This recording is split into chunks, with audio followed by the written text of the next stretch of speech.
এরা মনে করেন 5 জনের ওই চৈতে মিলের সামনে থেকে 5 জন ধরে নিয়ে ঝাঁপের নিচে দর্শন করছে।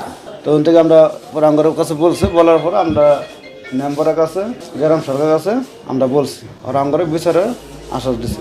আশ্বাস দেওয়ার পরে পরের দিন আমরা গেছি, আমরা আর হুকুম দিছে কি আপনারা এখান থেকে চলে যাবেন, আপনাকে মেয়ে ভালো না, কারণ আঙ্গর মেয়ে কোনো চরিত্র কোনো খারাপ আছে না। তখন না করে পরে আঙ্গুর আরো হুমকি দেয়, থানাত কোনো কেউ পুলিশ থানাত কেউ আইলে কেউ জানাজানা করা হয়েছে না বলে তো আমরা বয়ে কেউ জানাই না, কারণ আমরা তো এই ডিস্ট্রিক্টের লোক না, আমার ডিস্ট্রিক্টের আমরা অন্য ডিস্ট্রিক্টের লোক, আমরা জীবনে বয়ে আমরা কেউ বলি না বললে এইভাবে থাকে। তা পরশু যে এবার দিন সোমবার দিন বুধবার দিন আমার মেয়ের নিয়ে আমি অন্য যাইতেছি, আমার যাওয়া আসা বাসা দিয়ে থেকে অন্য নিরাপত্তা থাকবে। তো আমরা 1 তারিখে বাসা রুম সাইডে দেবো, তখন মেয়ের সাথে আমরা গ্রামে চলে যাবো। জি স্যার, চলে যাব। তখন আমি 9:30 দিক রওনা দিছি।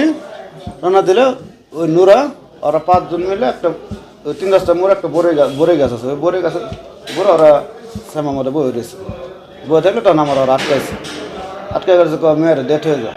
আমার স্যার মেয়ে ডেথ হয়ে যাবো না, মেয়েটা আমার, তো তুই ডেথ হয়ে যায় না, তোর যা সমস্যা আছে। আমি কী সমস্যা আছে, তোর মাইরে লয়ে যাবো, আমাকে ফেলে তুই নিয়ে যা। পরে এই কথা কইতে আমার 5 জনের মধ্যে 2 জন আমার পিছিয়ে হাত ধরে আসছে, 5 জনের, আর নোরা আমার পেটন চাক্কু ধরছে ধরে, আর 2 জনে মেয়ের হাতে ধরে টান মেরে তুলা করে মেয়ের খুব দৌড় দিচ্ছে।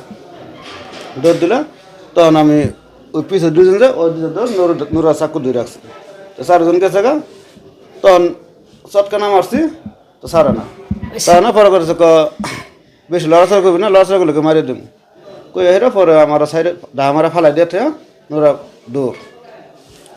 তখন আমি কুচো তো মোবাইল বাই করে পরে আমার ওয়াইফেরা ফোন দিচ্ছি, ছেলেরা নিয়ে একটু ওই দিক দেয় বিলফারা মাথাত নোরা আমার পেটে চাক্কু ধরে আমার ফান্দামে আর কয়েকজন ধরে মেয়েরা নিয়ে গেছে গা। তখন আমার ওয়াইফ আর আমার ছেলে আইলে পরে খোঁজাখুঁজি করলাম, নোরা পাইলাম না, কেউ পাইলাম না পাইলে পরে নোরা যে বাসাত ভাড়াত হয় ওই বাসাত গেলাম। বাসাত যে বাড়িওয়ালা ডাক দিছি, বাড়িওয়ালারে কইছি, বাড়িওয়ালা ছেলেরে কইছি, পরে বাড়িওয়ালা কইছে নোরার খুঁজা বাই কর।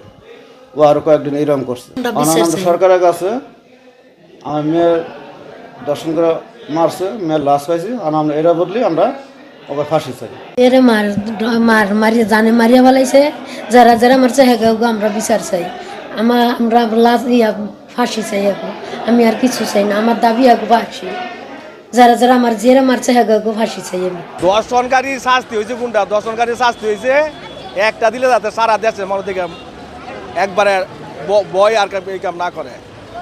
অত কদিন পরে টিয়া টুয়া দিয়ে আইনের পাক ছুটিয়ে দেবো, কি লাভ হইব? আমরা চাই এটার কঠিন বিচারক, বিচার যেন এটা সত্যিকারই বিচারক। এরা মানে মানুষের এইরকমের করবো কেন? এটা মা বাবা আছে, কষ্ট পাইছে না, মানুষকে তো একবার মাইরে ফেললো। এটা বিচার চাই আমরা। পুলিশ সংবাদ পাওয়ার পরপরই ঘটনাস্থলে গিয়েছিলাম এবং ঘটনাস্থলে যাওয়ার পরে তার পরিবারের সাথে কথা বলেছি। পরিবার বিস্তারিতভাবে আমাদেরকে বলেছে এবং বলার পরে তারা থানাকে তারা আগে পূর্বে অবহিত করে নাই। একটা ঘটনা ঘটেছিল আরও 10-2 তারিখে, কিন্তু আমরা তাকে জিজ্ঞাসা করলাম যে আপনারা থানায় কেন বললেন না। থানায় তারা অবহিত করে নাই। থানায় যদি অবহিত করত তাহলে হয়তো বা পরিস্থিতি এরকম নাও করতে পারত।